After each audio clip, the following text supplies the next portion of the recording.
one application for, well, there's a couple of applications for this Simpson oil that really hasn't been noticed.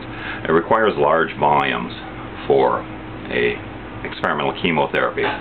However, for something like diabetes frequently responds to something that Simpson calls a maintenance dose.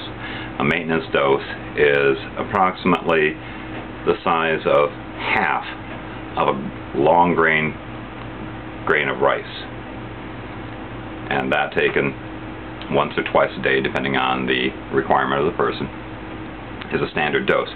Now, that's a little bit difficult to get an exact measurement, and it's easier to dose if it's diluted into something so that you can use a teaspoon to measure it out. I prefer to use peanut butter.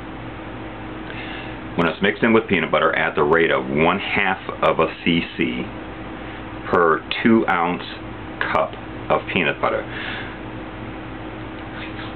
You take a 1/4 cup of peanut butter, warm it up in the microwave a little bit, drizzle in some of this Simpson hemp oil, 1/2 of a cc, and that makes a standard dosage for working with diabetes and MS and fibromyalgia and several other autoimmune kinds of diseases. If it's taken an hour before bedtime, it helps people to be able to get a good night's sleep, a good night's rest, provides pain relief and anti-inflammation effects, and substantially, and a lot more effects than that. In diabetes, I've seen diabetes blood sugars drop as much as 100 points in 72 hours of taking this, after taking this once, 1 teaspoon at night, an hour before bed.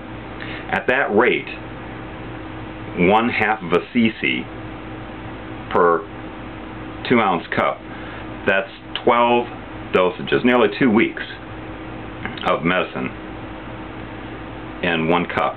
Or if it's still in the syringe, 1/2 of a cc. That means 1 teaspoon, a 5 milliliter syringe, would make 10 of those cups, and be able to provide, 1 syringe can provide the medicine for a diabetic or an MS patient for 120 days. I'm going to ask Joe to tell you a little bit about his experience with diabetes and peanut butter. Thanks, Joe.